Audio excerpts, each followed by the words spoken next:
Hi guys, good morning. Magbibigay lang ako ng komento, sariling komento ko ito tungkol sa kung talagang tumutulong ba talaga sila kay Diwata o publicity lang nila ito o kaya parang nagpapayabangan na lang sila kung sino yung may kaya, kung magkano yung pwede mong ibigay sa tao o kaya padamihan na lang sila ng pera. Kasi kapag tumutulong ka talaga sa tao, yung talagang tumutulong, hindi naman kailangan ipakita mo yung sarili mo at hindi naman kailangan dun sa tao na talagang kumikita na. Pag tumutulong ka kasi, dapat dun sa yung nakahiga talaga sa sa kalsada, yung nakahiga talaga sa daan, yung lang ng karton, yung walang bahay, walang kinakain, yung yung kumakain lang ng pagpag. Pagkaalam ko kung sa hindi nakaalam ano yung pagpag, yun yung manok na galing sa basurahan na nire-recook nila para may makain sila sa araw-araw. Ito si Diwata, may kaya na to eh. Yung naibigay ng ng sasakyan, itong huli na lang, ng sasakyan, tapos itong pinakalas nagbigay ng bahay, tapos pera na 1 million, tsaka yung product na yata na worth 1 million din. Sa as we speak kasi, si Diwata may kita na. Kahit matutulog na lang siya, mag-uutos na lang siya, kumikita na siya. Hindi naman pwede sabihin natin na hindi siya kumikita. Nakakabili nga siya ng maraming gamit, nakakapagpasahod nga siya ng maraming tao. Kahit papaano, nabubuhay na siya. Pero dumaan siya sa mahirap. Pero ngayon, kahit hindi mo siya tulungan, kahit wala ka ibigay sa kanya, talagang nabubuhay na siya ng maayos. Kahit sabihin natin sasakyan lang daw siya natutulog. Buti nga yung sasakyan, may aircon yun. Yung iba talaga na walang wala. Doon talaga natutulog sa kalsada. Kahit nga wag niyang patayin yung makina ng sasakyan niya, umaandar lang ng tuloy-tuloy yun ng buong ilang buwan. Kaya niyang maggasolina nun na continuous. Dahil kumikita siya, malaki kinikita niya. May nagsabi nga, 100,000 a day daw yung kinikita niya. Pwede tayo maniwala, pwede rin hindi. Baka gross din yung sinasabi na 100,000, hindi natin alam. Pero kumikita na. Maganda na yung buhay niya ngayon. Kaya kaplastikan na lang yung talagang nagbibigay na kunyari parang nagpaparamihan sila ng bigay sa taong may kaya na. Yung talagang walang-wala. Yung buong pamilya talaga yung natutulog doon. Pero pag ikaw tumutulong doon sa may kaya na, parang na lang yun eh, parang publicity mo na lang o kaya payabangan na lang sila. Halimbawa, yung isa nagbigay ng sasakyan, yung isa nagbigay ng sasakyan din tsaka mga gamit. Etong huli nagbigay ng 1 million tsaka yung iba. Kung tutulong ka, parang bigyan kita ng example yung may-ari ng mall dito sa Pilipinas, actually marami na siyang mall dito sa Pilipinas, dumaan din siya sa pinaka mahirap na sitwasyon.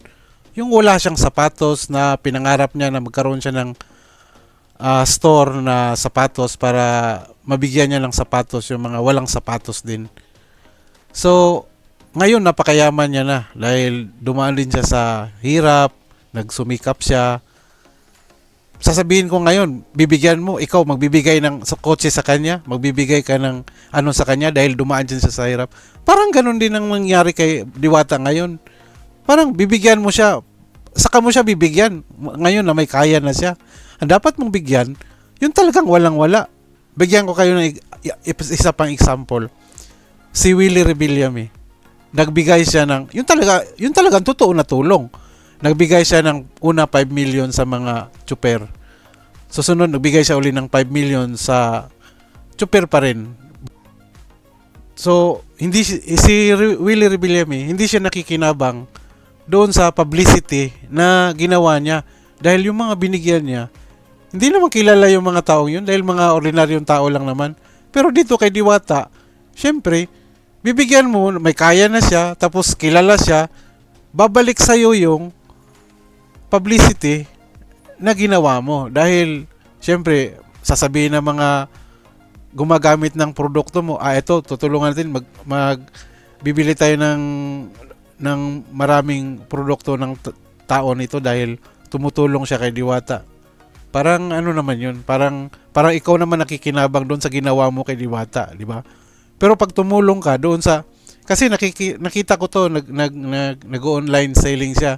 Nagbibigay naman talaga siya doon sa mga viewers niya. Halimbawa, 10,000, 5,000, pambili ng bigas daw.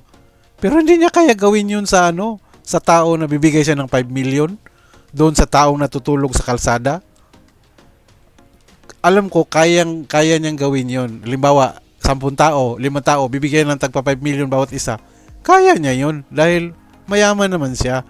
Pero hindi niya gagawin talaga sa totoo yun dahil hindi naman yung mga taong hindi naman kilala yun eh. Hindi babalik sa kanya yung ginawa niya, hindi siya magbibenefit doon sa ginawa niya. Pero dito, dahil kilala yung si Diwata, makaka-benefit siya. Yung mga tao na nagpapatronize sa produkto niya, siyempre bibili ng marami yun ng produkto niya dahil nakikita na tumutulong siya. Ngayon, sino ngayon nakikinabang? Di ba? Parang ganun lang din. Kaya, wag natin sabihin na tumutulong. Talagang kung tutulong ka, dun sa mga pulubi talaga. Yung hindi ka nakaka-benefit dahil yung Panginoon na yung maggaganti sa ginawa mo. Pero ito, publicity, pahambugan na lang, payabangan, kung sino yung mas may kaya. Siyempre ngayon, yung nagbigay ng 5 million, tsaka worth 5 million daw, may bahay, tsaka yung pera, tsaka yung ano pa yung binigay niya, worth of product na 1 million. Siyempre, parang nagpapayabangan sila eh. Parang competition na ang nangyayari. Ngayon, sino ngayon ang panalo? Hindi yung last na nagbigay dahil wala nang tutumbas doon eh. Wala nang mas higit pa na magbibigay na mas malaki pa doon. Bigyan ko kayo ng ibang halimbawa. Yung nagbigay ng sasakyan, sabihin natin, kaya niya magbigay doon sa mga taong nakahiga, mga pulubi. Magbibigay siya ng sasakyan doon sa, halimbawa, bibigay siya ng 5 tao o bibigyan ko tagi-isang sasakyan. Gagawin niya yon? Hindi siguro. Dahil gusto niya rin ng publicity, kaya yun, nagbigay siya ng sasakyan, nagpa-interview siya, na ito, binigay ko kay Diwata na ganun.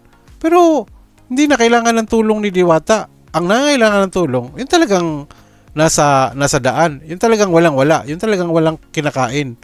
Yun ang pwede mong tulungan. Pero anyway, sa kanila naman yun, pera naman nila yon, hindi naman atin yon.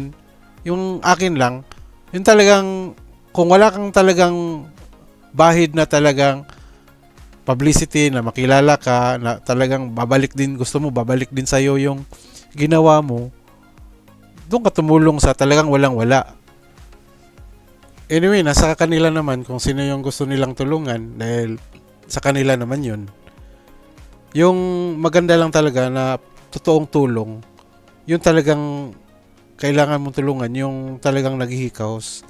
Hindi yung kumikita na para ka lang mas makilala ka lalo, na mga nakakilala sa'yo na lalo kang titingalain dahil nagbigay ka ng ganitong amount doon sa taong kumikita na. Doon sa taong hindi nahirap sa buhay. Kasi ang nagiging outcome nun, ikaw yung nakikinabang sa ginawa mo. Dahil kilala na yung tao eh. Pero pag tumulong ka dun sa hindi talaga kilala ng tao, yung talagang natutulog lang sa kalsada, yung walang kinakain, yun talaga ang totoong tulong. Dahil walang balik sa iyo yun eh. Yung Panginoon na yung magbabalik sa iyo nun. Pero alam ko, hindi nyo gagawin yun, yung magbibigay ka ng worth 1 million sa tao doon na nakahiga. Hindi ako maniniwala magbibigay kayo ng ganun. Dahil alam ko, gusto nyo yung makikilala kayo pag tumulong kayo. Pangit yung ganun. Yun lang naman yung akin. See you guys at see you to my next video. Bye bye.